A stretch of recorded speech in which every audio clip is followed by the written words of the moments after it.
안녕하세요. 건강한 지식을 함께하는 세이버스입니다.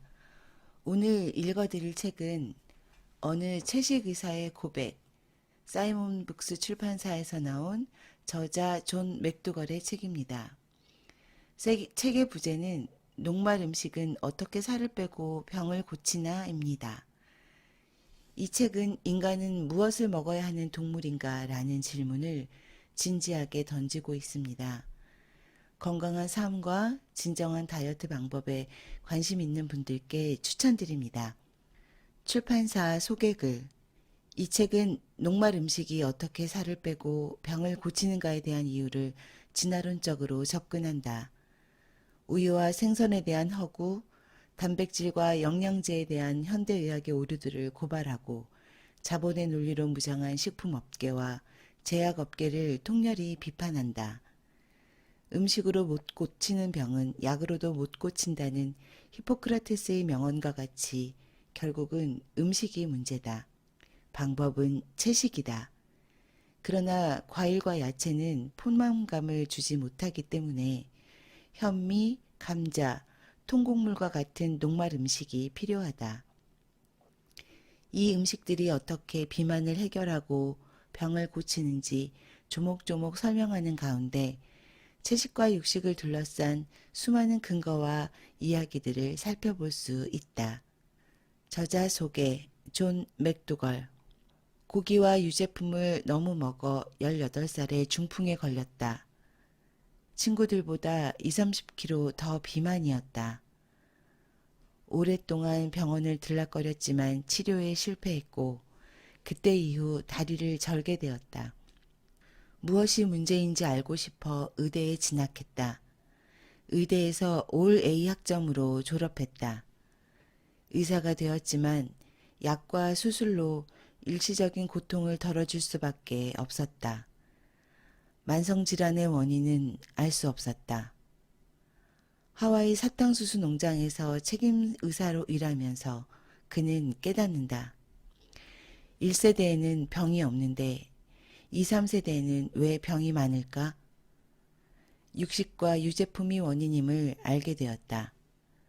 이후 고기와 유제품의 해악을 널리 알리고 녹말 음식과 채식 음식의 전도사가 된다.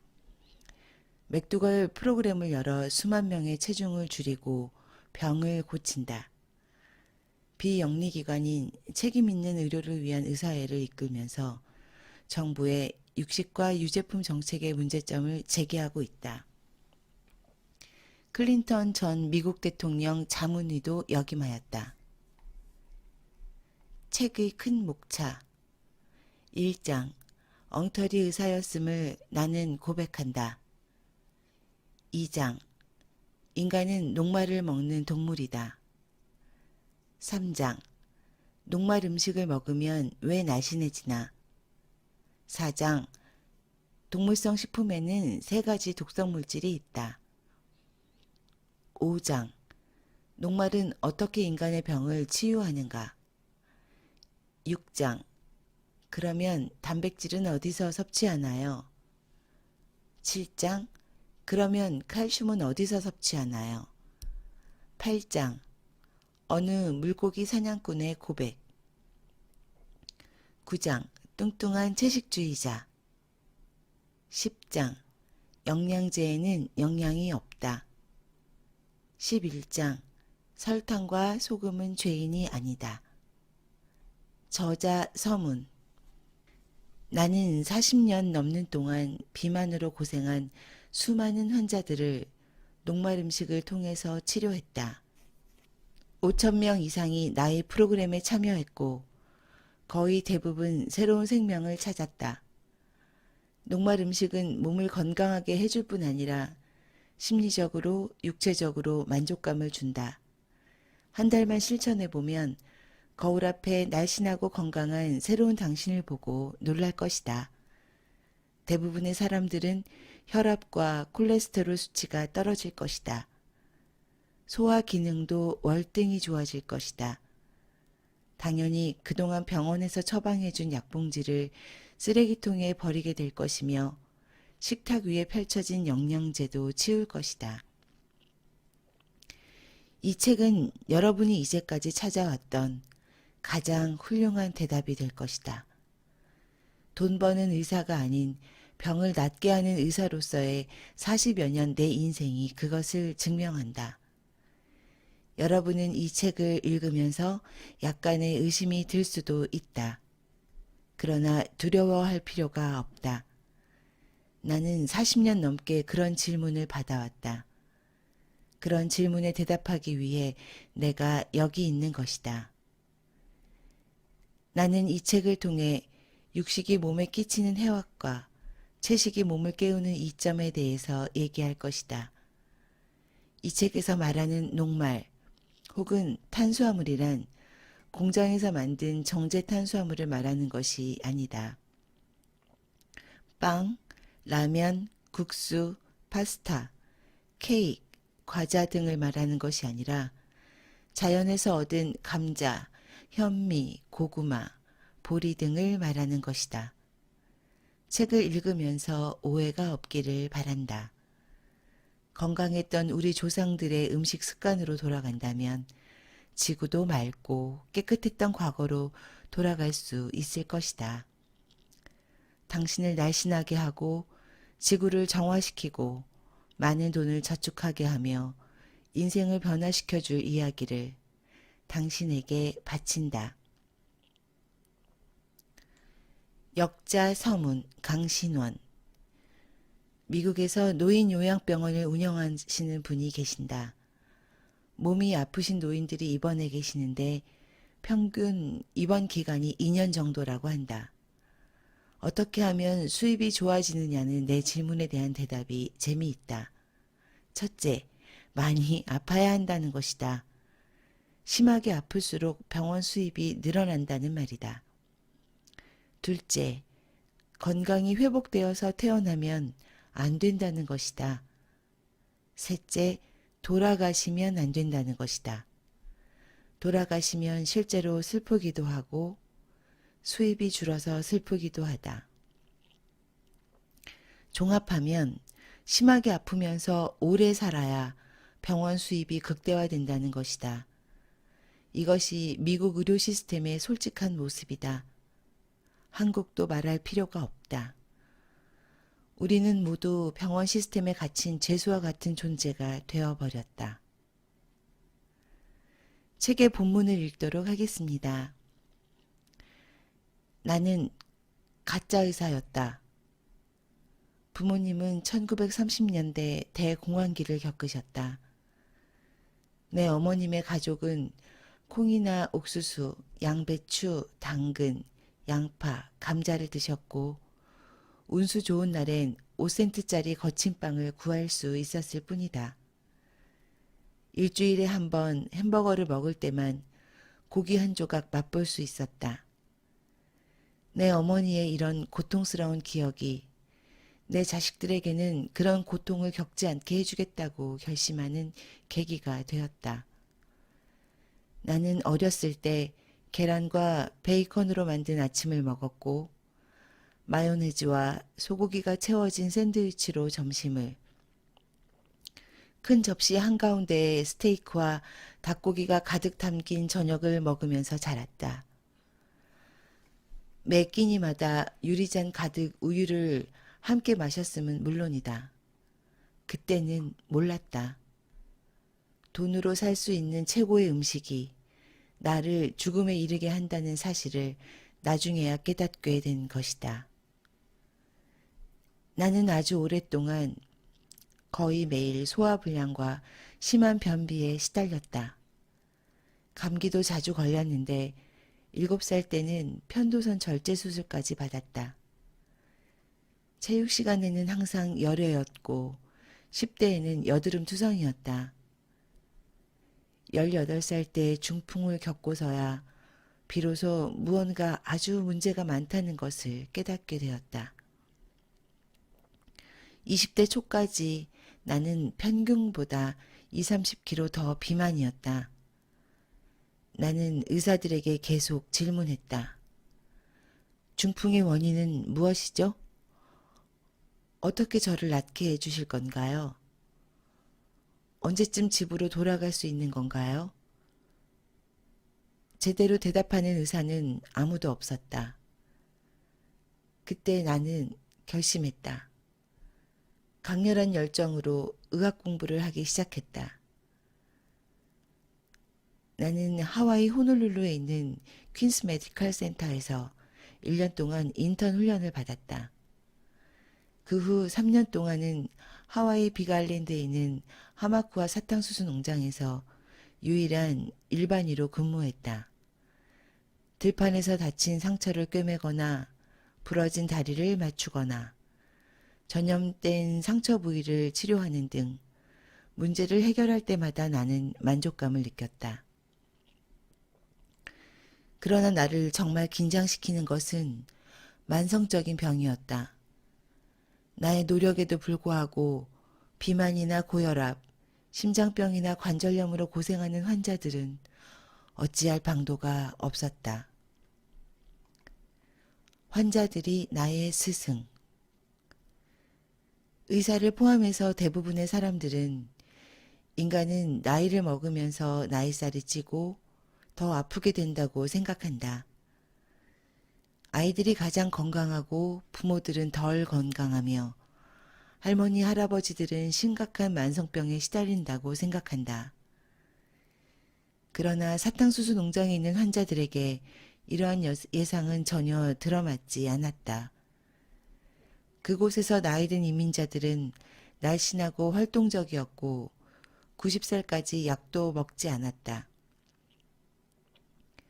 당뇨병이나 심장병, 관절염도 없었고 유방암이나 전립선 이상 같은 것도 없었다. 그러나 그 자녀들은 훨씬 더 비만이었고 건강도 나빴다. 3세들은 모두 심각하게 건강에 문제가 있었던 것이다.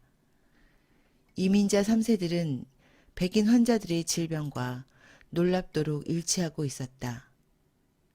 도대체 무엇 때문일까? 나는 이 사탕수수 노동자들을 유심히 관찰했다.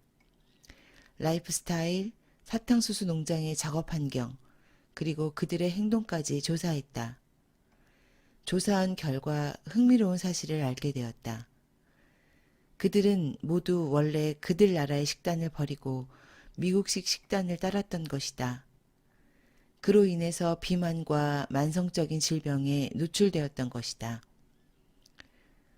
하와이 사탕수수 농장에서 만났던 성인 환자들은 거의 대부분 중국, 일본, 한국, 필리핀에서 온 이민자들이었다. 그들은 미국에 와서도 꾸준히 그들 나라에서 먹어온 것과 같은 방식의 식사를 하고 있었다. 하와이에서 태어난 그들의 2세들은 서양 음식과 그들 부모님들의 전통 음식을 같이 먹고 있었다.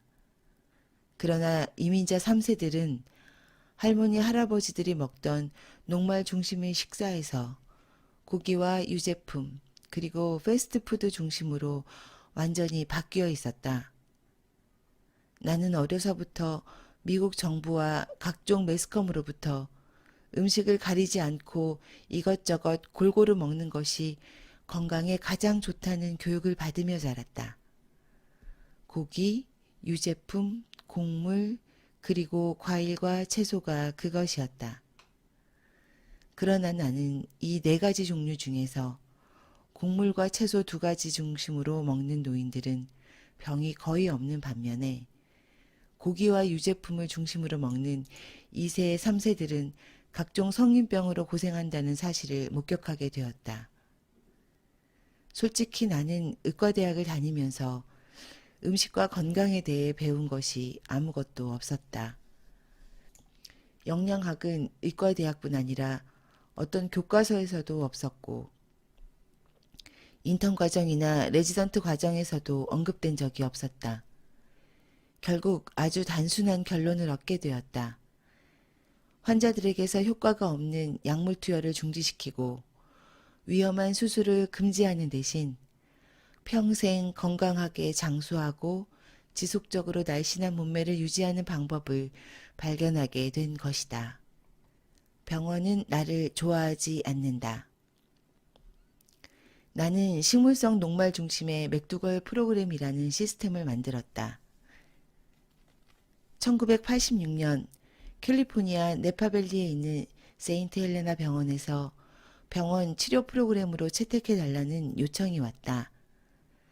건강한 생활 습관을 위한 채식 밥상과 7일간의 모험적인 프로그램은 훌륭한 조화를 이루었고 나는 외과 의사와 심장병 의사들에게 수많은 결과를 보여주었다.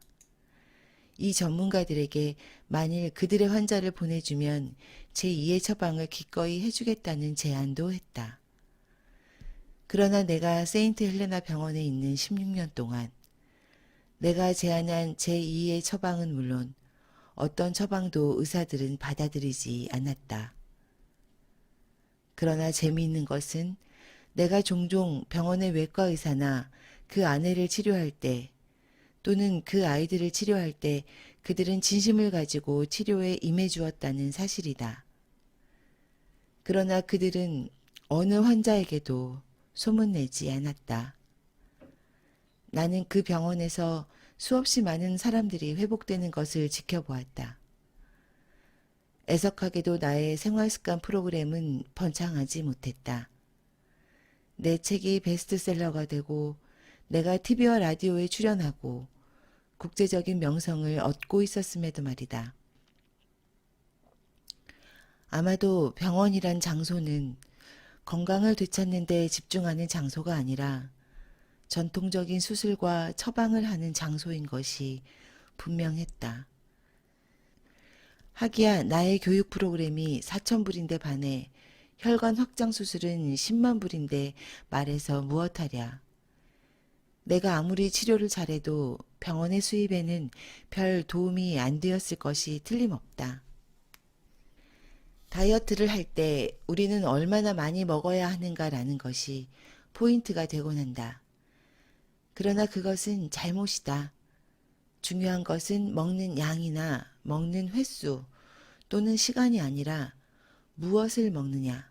바로 이것이다.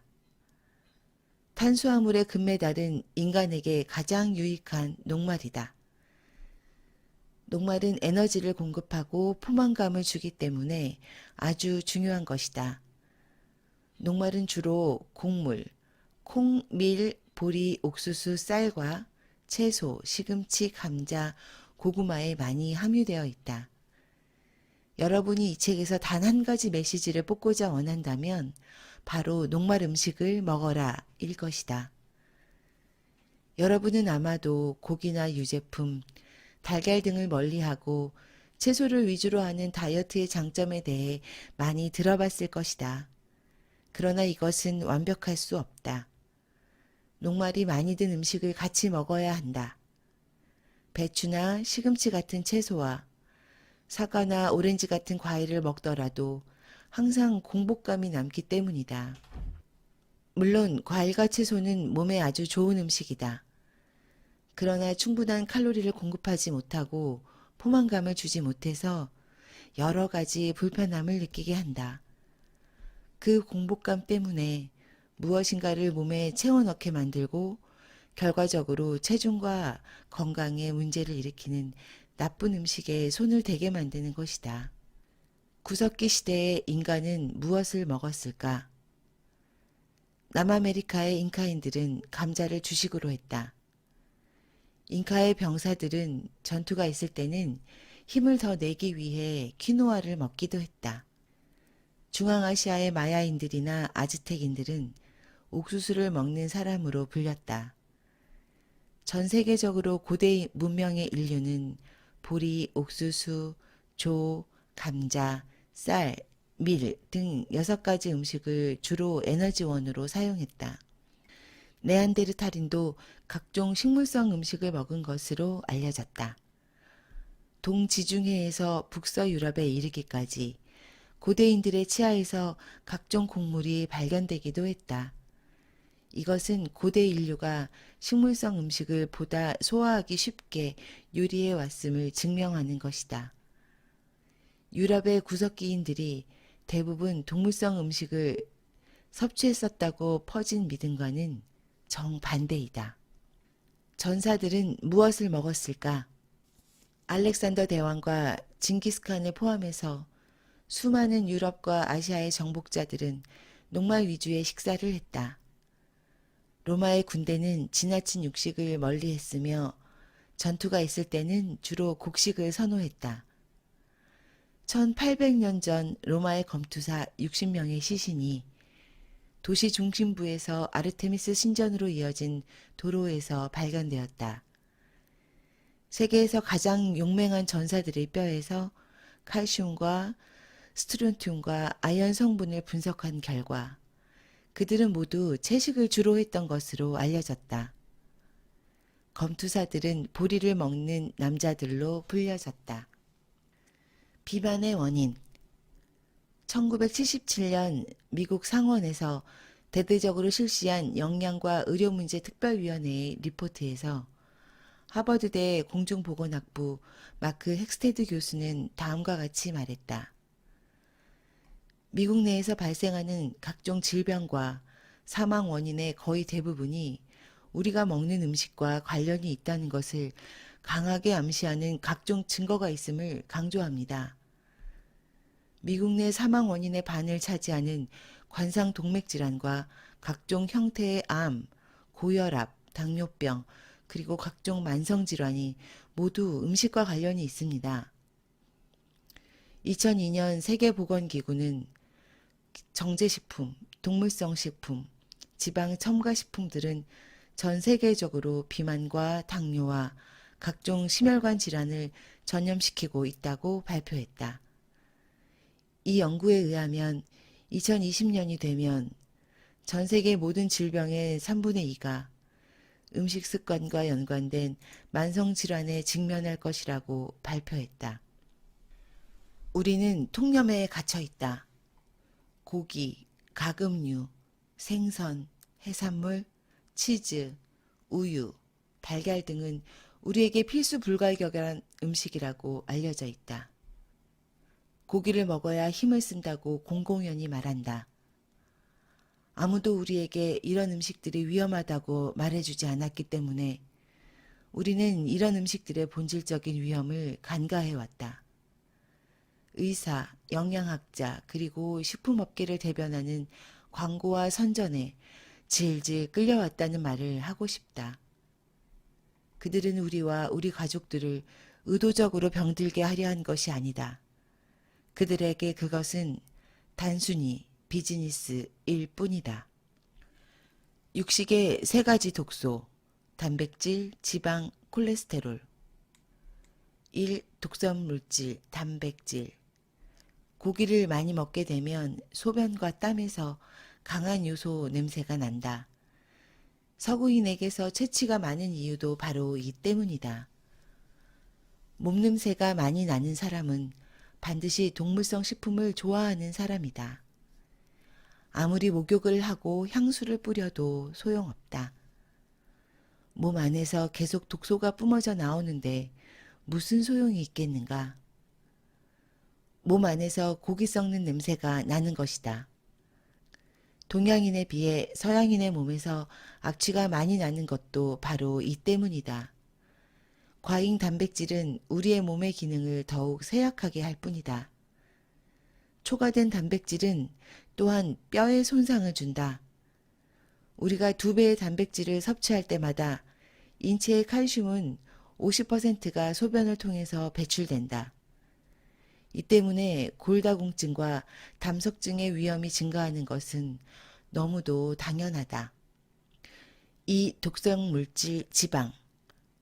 인체는 섭취한 지방을 힘들이지 않고 즉시 저장한다. 이러한 인체 조직에 저장된 지방은 인슐린 저항성이라 불리는 병의 보증수표가 된다. 인슐린 저항성은 심장병, 중풍, 제2형 당뇨 등의 1등 공신이다. 3. 독성물질 콜레스테롤. 우리가 동물성 식품을 먹어서 콜레스테롤을 대량으로 몸에 집어넣으면 잉여분은 우리 피부와 힘줄과 동맥에 쌓이게 된다. 결과적으로 심장과 뇌로 가는 혈관에 질병을 일으키는 제1원인이 된다. 쉽게 말해 심장병과 중풍에 걸린다는 말이다. 콜레스테롤은 암의 발병과도 연관이 매우 깊다. 4. 해독식품 녹말. 동물성 식품의 섭취를 줄이거나 없애기만 하면 위의 세 가지 때문에 신음하는 고통에서 해방될 것이다. 또한 박테리아, 바이러스, 기생충, 프리온 질병의 감염에 노출되는 위험성을 크게 줄여줄 것이다. 이런 독성 음식을 제거하는 가장 좋은 방법은 통곡물과 콩과 식물과 각종 채소로 식사를 바꾸는 것이다. 녹말은 엄청난 능력으로 당신의 몸을 치유하게 될 테니까 말이다. 인간의 자연 치유 능력. 인간의 몸은 잘못된 습관이 만들어낸 질병을 스스로 회복시키는 능력이 있다. 스스로 치유하기 위한 가장 첫 번째 시도는 염증이다. 백혈구가 치료를 하기 위해 혈액에서 상처 입은 곳으로 이동하면서 세포는 뜨거워지고 부어오르며 통증이 생기는 것이다. 면역 시스템이 작동해서 건강을 개선시키는 생화학적 치료를 발생시키는 것이다. 잘못된 습관을 빨리 끊기만 하면 회복은 더 빠르고 완벽하게 개선될 것은 자명한 일이다. 암이 생긴다는 사실은 신체가 자연 치유를 포기한다는 것을 의미하는 것이 아니다. 암에 걸렸다는 사실은 몸을 새롭게 정화시킬 수 있는 기회를 제공한다. 위기가 곧 기회라는 말이 가장 적절한 것이 바로 암이다. 몸이 전하는 메시지를 듣고 지금 행동을 취하자. 몸의 치유는 저절로 온다.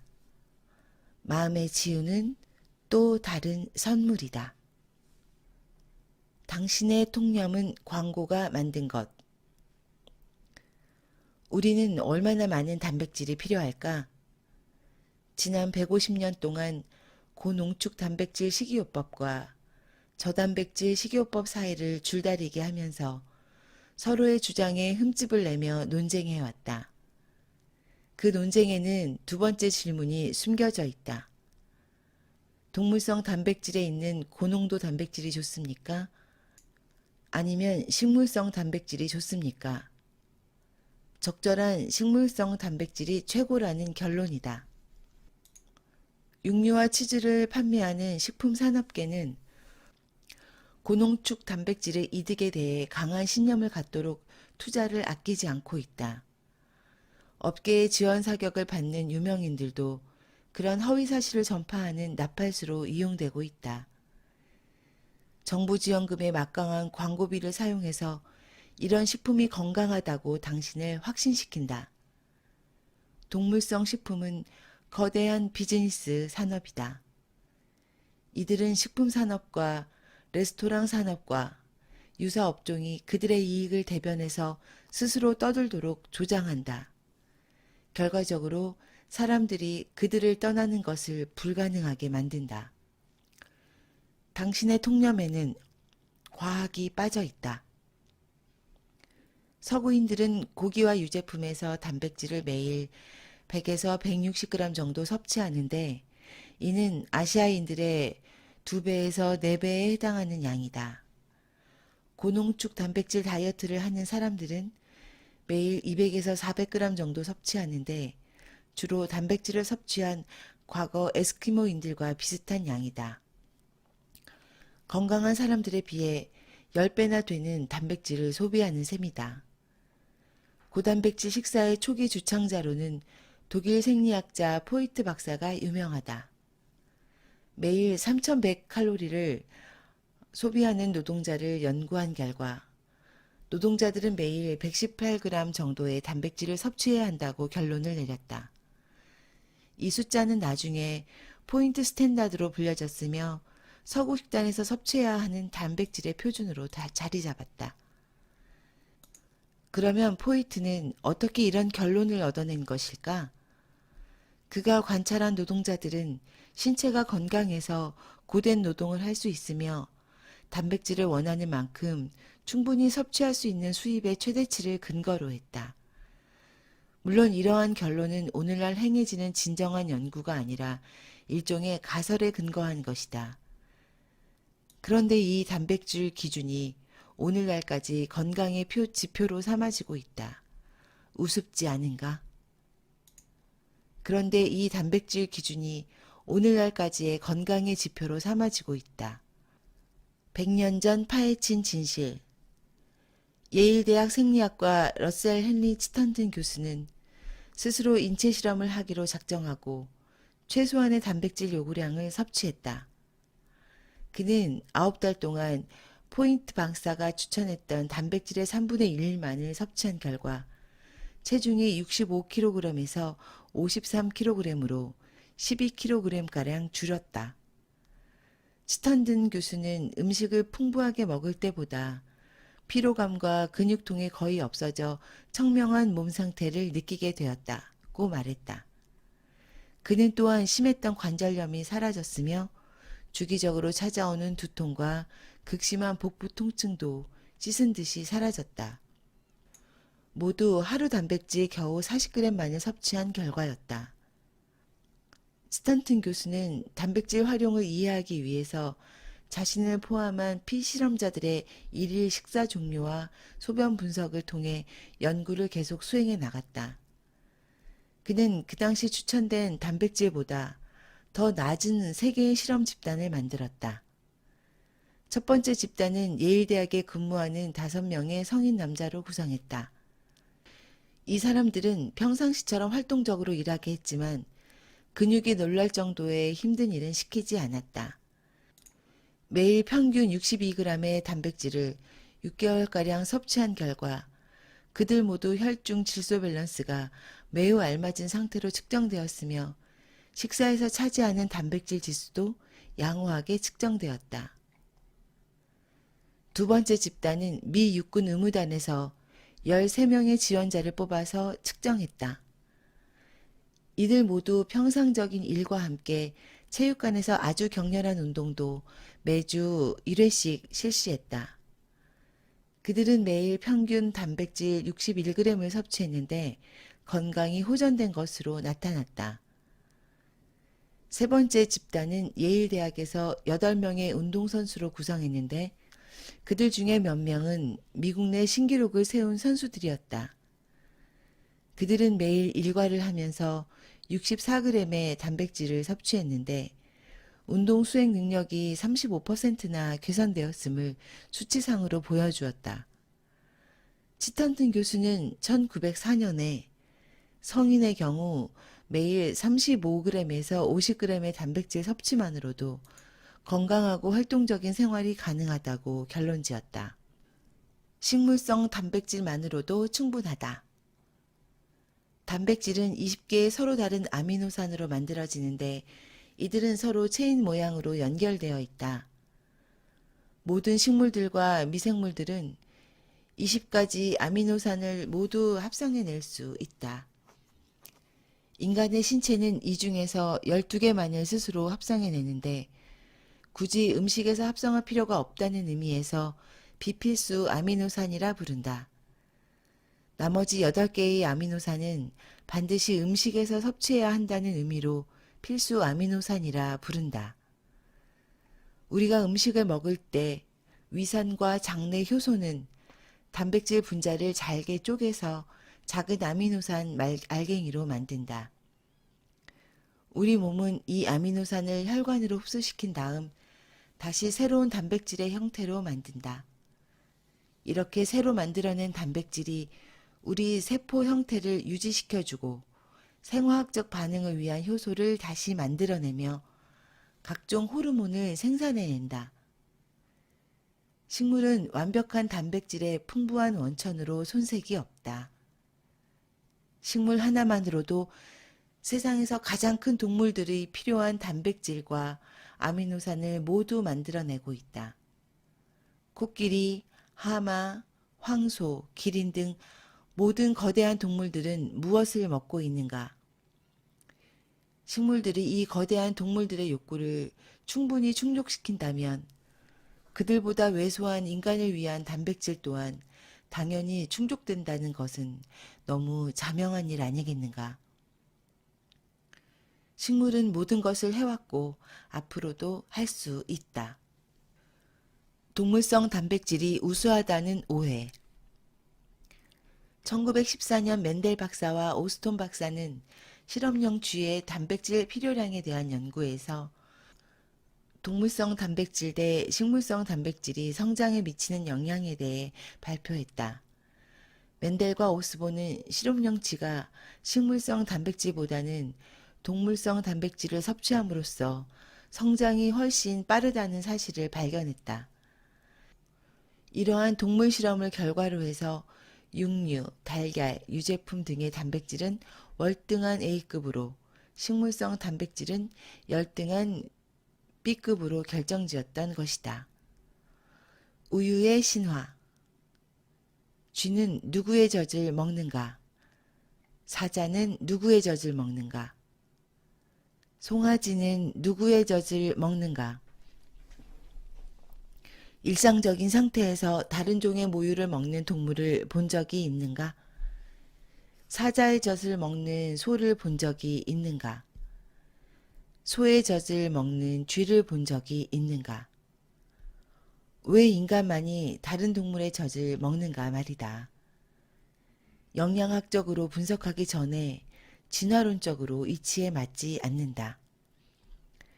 미국 낙농업계의 매출은 1년에 1천억 달러에 달한다. 이들은 이 많은 매출을 유지하기 위해 매년 2억 달러를 각종 과학연구소 및 홍보단체에 제공한다. 유제품이 건강을 위한 선택일 뿐만 아니라 질병을 이겨내는 필수 식품이라고 선전한다. 낙농업계는 이렇게 말한다. 칼슘이 풍부하게 들어있는 우유 및 유제품을 반드시 먹어야 합니다. 불행하게도 미국인들은 아직도 칼슘을 충분히 섭취하지 못하고 있습니다. 따라서 골다공증 같은 만성질병에 대한 위험성이 증가하고 있습니다. 낙농업계의 이런 공포 마케팅은 성공적이었다. 미국인들의 18세 이하 어린이 및 청소년의 거의 절반이 매일 우유를 마신다. 학생들은 슈퍼마켓 세일 행사의 가장 효과적인 타겟이다. 그들은 무엇이 건강에 좋은지 모른다. 광고나 홍보나 세일에 가장 취약한 세대인 것이다. 전 세계 어느 과학적 연구를 다 헤집어 보아도 칼슘 부족으로 생긴 질병에 대해 보고된 바는 없다. 2005년 미국 소아과 의학 저널인 소아건강에서는 어린이와 청소년이 우유와 유제품의 섭취를 늘린다고 해서 뼈가 강화된다는 증거는 어디에도 없다고 밝혔다. 2006년 영국 의학 저널은 다음과 같이 발표했다. 소에서 나온 우유 및 유제품을 자주 먹는 사람들은 노년에 골다공증 및 엉덩이 골절이 걸릴 확률이 월등히 높다. 모두 알다시피 음식에서 칼슘을 과도하게 섭취하면 누구든지 엉덩이 골절의 위험성이 높아진다. 유제품의 섭취는 뼈에 손상을 준다. 치즈처럼 딱딱한 치즈가 동물성 식품에서 발생하는 과도한 요산 때문에 몸에 엄청난 부담을 준다. 칼슘 보충제는 필요 없다. 영국 의학저널 2010년 7월호에서는 칼슘 보충제가 심장병의 위험을 증가시킨다고 발표했다. 12,000명의 참여자를 동원하여 11회에 걸쳐 실시한 결과 칼슘 보충제는 심장마비 증세를 약 30% 증가시켰고 중풍 및 사망 위험률도 상당히 증가시켰다. 저자는 이렇게 언급하고 있다. 칼슘제를 5년 동안 복용한 1,000명 중에서 추가로 14명은 심근경색, 10명은 중풍, 13명은 사망에 이르게 되었다. 이보다 더 단순한 설명이 어디 있을까?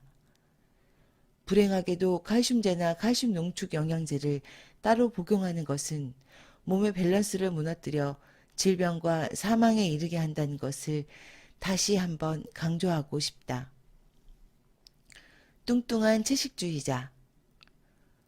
고기를 버리고 밭에서 나는 그대로의 음식을 먹는 대신에 채식주의자들은 야채 오일이 범벅인데다 정제된 콩가루로 만든 단백질을 밥상 위에 올려놓는다. 버터 대신 마가린을 올려놓는다.